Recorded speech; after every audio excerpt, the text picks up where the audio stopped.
Stats Radio. Go ahead, Jamie. Hey, Paul, how confident are you when the game goes to overtime that you're going to win the game?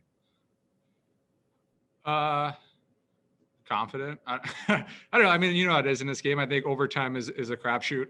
So especially 3-on-3, right? So you might as well go out there and just play aggressive. And, you know, if you want, you could play a 5-minute overtime and not have one chance either way and just sit back. Or, you know, once there's one chance, then you kind of trade chances. And that's, you know, sometimes it's a coach's nightmare or goalie's nightmare. But, you know, for the fan, for the players, it's always fun going 3-on-3, knowing that anytime you're out there, it could end real quick.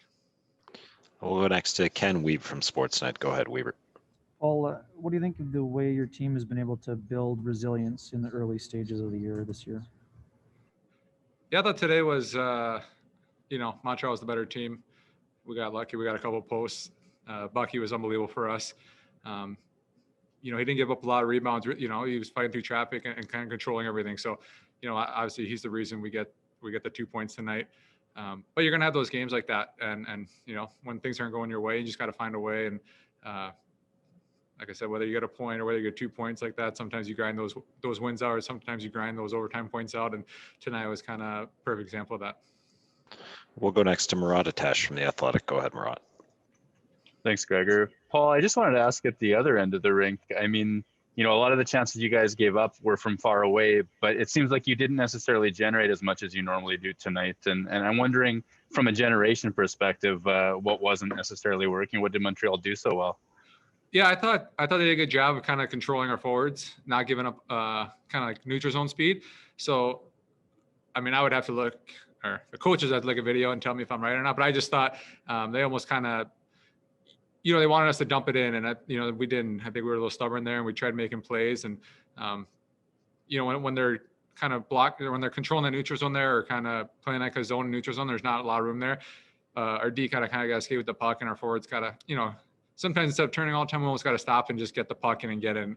I felt if we ever did get chances, it was kind of off a dump. We got the puck back, and that's when we generated chances. But there wasn't a lot on the rush. There wasn't a lot, you know, like I said, 3-on-2s or 4-on-3s coming, you know, 200 feet all the way. And they did a good job of kind of getting back and really taking away that neutral zone.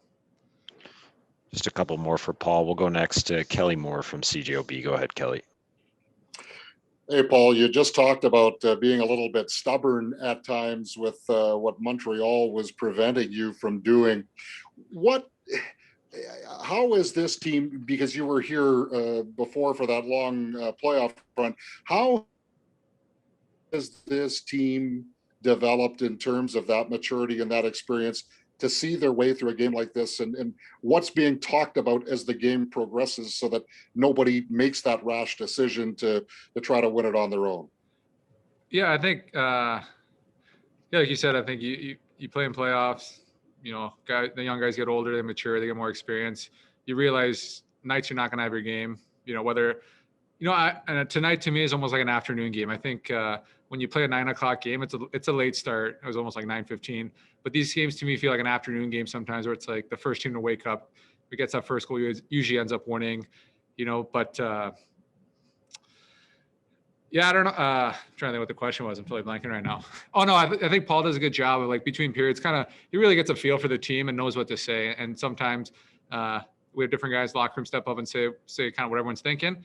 But I think Paul had a good message after a second where it was kind of, you know, don't hang our heads. You know, we're not playing good tonight. We're trying to do too much skill stuff, but we're in a position to get a point or get 2 points, and then we just have to win a period. And, you know, almost kind of forget the first 40 minutes and just focus on the next 20. And that's kind of like the experience. That's the mental side of the game, where if you can kind of forget what happened and just keep playing and, you know, not think about the past and just kind of stay in the present, you know, good things tend to happen.